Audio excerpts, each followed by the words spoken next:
దేవుని పరిశుద్ధ నామానికి స్తోత్రాలు. ఈ రోజున హబక్కు గ్రంథము 3వ అధ్యాయము.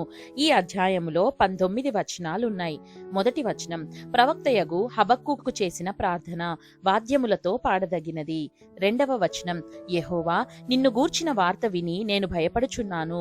యెహోవా సంవత్సరములు జరుగుచుండగా నీ కార్యము నూతనపరచుము. సంవత్సరములు జరుగుచుండగా దానిని తెలియజేయుము. కోపించుచునే వాత్సల్యమును జ్ఞాపకమునకు తెచ్చుకొనుము. మూడవ వచనం, దేవుడు తేమానులో నుండి బయలుదేరుచున్నాడు. పరిశుద్ధ దేవుడు పారానులో నుండి వేంచేయుచున్నాడు. ఆయన మహిమ ఆకాశ మండలమంతటను కనబడుచున్నది. భూమి ఆయన ప్రభావముతో నిండియున్నది. నాలుగవ వచనం, సూర్యకాంతితో సమానమైన ప్రకాశము కనబడుచున్నది. ఆయన హస్తముల నుండి కిరణములు బయలువెల్లుచున్నవి. అచ్చట ఆయన బలము దాగియున్నది. ఐదవ వచనం, ఆయనకు ముందుగా తెగుళ్లు నడుచుచున్నవి. ఆయన పాదముల వెంట అగ్ని మెరుపులు వచ్చుచున్నవి. ఆరవ వచనం, ఆయన నిలువబడగా భూమి కంపించును. ఆయన చూడగా జనులందరూ ఇటు అటు తొలగుదురు. ఆదికాల పర్వతములు బద్దలైపోవును.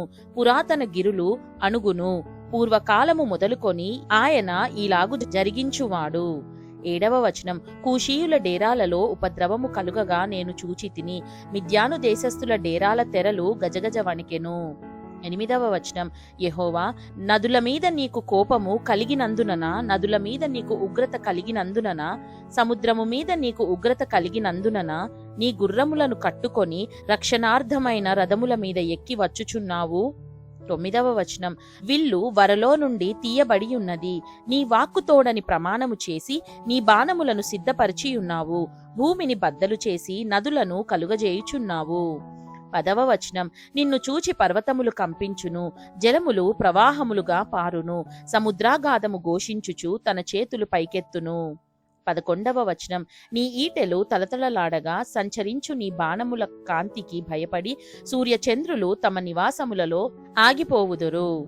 12వ వచనం, బహురౌద్రము కలిగి నీవు భూమి మీద సంచరించుచున్నావు. మహోగ్రుడవై జనములను అణగద్రొక్కుచున్నావు. 13వ వచనం, నీ జనులను రక్షించుటకు నీవు బయలుదేరుచున్నావు. నీవు నియమించిన అభిషక్తుని రక్షించుటకు బయలుదేరుచున్నావు. దుష్టుల కుటుంబీకులలో ప్రధానుడొకడుండకుండా వారి తలను మెడను ఖండించి వారిని నిర్మూలము చేయుచున్నావు. 14వ వచనం, బీదలను రహస్యముగా మింగివేయవలెనని ఉప్పొంగుచు నన్ను పొడి చేయుటకై తుఫాను వలె వచ్చు యోధుల తలలలో రాజు యొక్క ఈటెలను నాటుచున్నావు. 15వ వచనం, నీవు సముద్రమును త్రొక్కుచు సంచరించుచున్నావు. నీ గుర్రములు మహాసముద్ర జలరాశులను త్రొక్కును.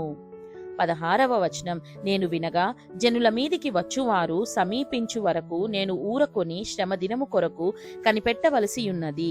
నా అంతరంగము కలవరపడుచున్నది. ఆ శబ్దమునకు నా పెదవులు కదలుచున్నవి. నా ఎముకలు కుళ్ళిపోవుచున్నవి. నా కాళ్ళు వణుకుచున్నవి. 17వ వచనం, అంజూరపు చెట్లు పూయకుండినను, ద్రాక్ష చెట్లు ఫలింపకపోయినను, ఒలీవ చెట్లు కాపులేకయుండినను, చేనిలోని పైరు పంటకు రాకపోయినను, గొర్రెలు దొడ్డిలో లేకపోయినను, సాలలో పశువులు లేకపోయినను. 18వ వచనం, నేను యెహోవా యందు ఆనందించెదను. నా రక్షణకర్త అయిన నా దేవుని యందు నేను సంతోషించెదను. 19వ వచనం, ప్రభువగు యెహోవాయే నాకు బలము. ఆయన నా కాళ్లను లేడి కాళ్ల వలె చేయును. ఉన్నత స్థలముల మీద ఆయన నన్ను నడువ చేయును. దేవుడు చదవబడిన పరిశుద్ధ వాక్యాన్ని మనందరి వినికిడిలో దీవించి మనల్ని ఆశీర్వదించునుగాక. ఆమేన్.